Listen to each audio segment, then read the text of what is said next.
What is up, guys? Rick Hackis here, and I want to talk about if player trading was introduced to Destiny. I'm not talking about whether or not it should have been introduced at the beginning of the game or whether or not it should be introduced in the sequel. I'm talking about if through an update or DLC, Bungie actually introduced player trading to Destiny. Now, I'm going to address kind of the positives, why I think trading would be absolutely essential to improving this game, and also really go over a lot of the negatives, a lot of what people comment against player trading and address those issues. I think player trading would absolutely improve Destiny. Let's go over the positives. Firstly, it would increase playtime. Now, if Activision is listening, they just kind of perk their ears because nearly everything done in Destiny is done to artificially extend your playtime. Once you come to that realization, you understand the game so much more. People from Suits from Activision came over to Bungie and said, you have to do everything in your power to increase people's playtime. Now, playtime isn't of itself necessarily a bad thing. We always look for playtime when we're talking about games. Like, Skyrim comes out and it's like, this has 100 hours of playtime. Everyone gets excited because it's a good thing. Now, unfortunately, with Destiny, by extending the playtime so much, they get into things that are really detrimental to the game. Before you could buy the upgrade materials like relic iron and spin metal, you had to farm it. That was extremely tedious. No one liked farming for materials, but that was Bungie's idea. That's how they extended playtime. The reason they're extended playtime is because there's been several studies, into video games and into playtime, and it's found that the more you play a game, the more the sales of that game increase. Because, if I'm constantly on Destiny, my friends are going to see that I'm on Destiny, they're going to buy it, their friends are going to see that. Nothing sells games more than simply recommendations from friends. You want to play with your friends, and you want to play what your friends are playing. And if your friend is constantly playing Destiny day after day, you are much more likely to buy that game. Now, at this point, if they were to add player trading to the game, it would increase playtime. Most players, including myself, are at a weird kind of transition where they're almost not enjoying the game. Beating Crota 3 times, like last week, I beat Crota 3 times. Each time I just got shards. That is extremely discouraging. After doing that, I really didn't play much Destiny after that. I'm finding myself playing less and less Destiny because I'm so discouraged by how bad the reward system is. A lot of players, again, including myself, are playing less and less because the game does not reward you for skilled play. Again, Destiny does not reward skill, it rewards luck. By introducing a player trading system, players will have much more incentive to continue playing Destiny. For example, my raid weapons that I've been lucky enough to get from the Crota's End raid, I've gotten 3 Black Hammers and 3 Sword Breakers.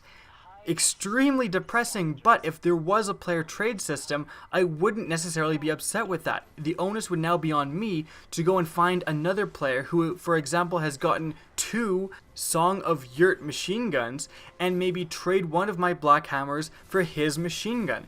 That way we're both happy and we're both incentivized to continue playing. Again, right now, if you get a duplicate weapon, it's essentially useless except for to break down for the composite materials, which I'll talk about in a bit. But if a simple player trading system was introduced, the incentive is now on the player because once you get a duplicate weapon, that weapon is the potential for any weapon. As long as you find someone who has a demand for the duplicate weapon you've got, you can fulfill your demand for a weapon you don't have. A great example is this. I really do not play Vault of Glass anymore, and I've been over that Bungie unnecessarily ruined it by making, the weapons and armor and exotics even the old stats so they don't go up to 331.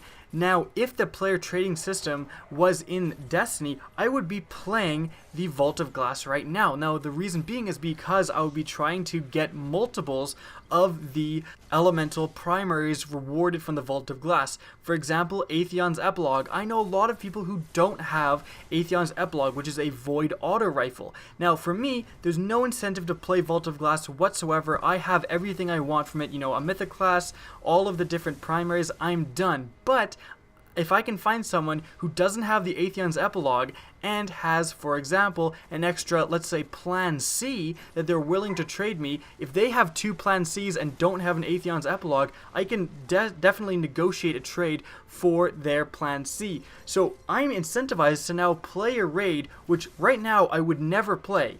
But if there was a player trading system, by getting the loot that other people are still looking for, because it's still very valuable, even though those primaries can only go up to 300 attack, since they are elemental, an elemental primary is extremely useful, especially in the Nightfall. Again, because of the player trading system, I would be incentivized to play more content to get the duplicate rewards so I can trade them away and get the stuff that I don't have. Another feature that trading would add is increased fairness and balance. Again, like I touched on, this game does not reward skill whatsoever except for a few of the crucible things. I suppose that the Iron Bounty would reward skill. Simply doing the Iron Bounty and being good at the Iron Bounty will eventually unlock more levels so that you can then buy Iron Bounty gear. If I see someone with an Iron Bounty gear, I'm forced to kind of say, well, that person's kind of good at Crucible. But for the vast majority of things, you are not rewarded in skill in any way. If you're a 32 and a 29 passes you in the Moth Yards, that 29 could be better than you. But the fact is, he's not going to be doing any of the high-level content that you are. He's just been unlucky. Whatever it is, again, I did Crota 3 times last week, didn't get a weapon or anything other than shards every single time. That's not fair. I could have beat him in the most skilled way possible. It doesn't matter. This game doesn't reward skill, it rewards luck. Now this goes into why player trading was ignored. The reason Bungie gave that player trading was not in the game was Bungie said that you're going to be able to see a Guardian and see what they've accomplished. They didn't want player trading in the game because people would trade away what they've accomplished, the gear they've got, and then it would ruin the prestige of that gun or of that gear. That claim is simply false. There is no one out there who sees someone. If I see someone with an exotic gun, if I see someone with a Hawk Moon, or if I see someone with a Red Death, I never ever think that person is skilled, that person has done blank to get this gun. They could have come in last in the Crucible. There's no reason to think that anyone with good gear is skilled at this game. They're simply lucky. Anyone who plays Destiny knows that. Luck gets you good gear, not skill. So by introducing a player trading system, we can actually increase the fairness and the balance and really have an emphasis on skill rather than luck.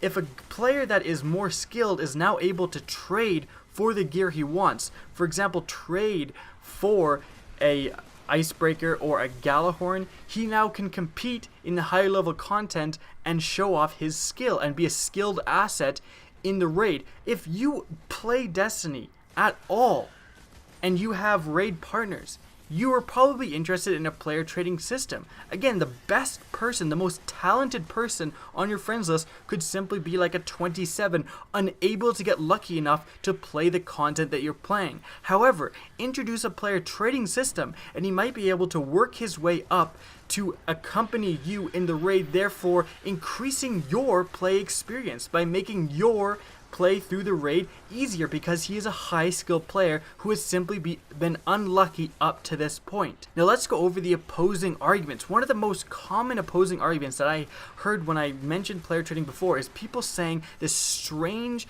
kind of outcome of if player trading was introduced, that people would give their friends that just started the game all of their crappy gear, like all these purples, and that those people would be propelled into the end game content. To that I say, who gives a fuck? Now that is the technical argument, but let's get a little more specific than that.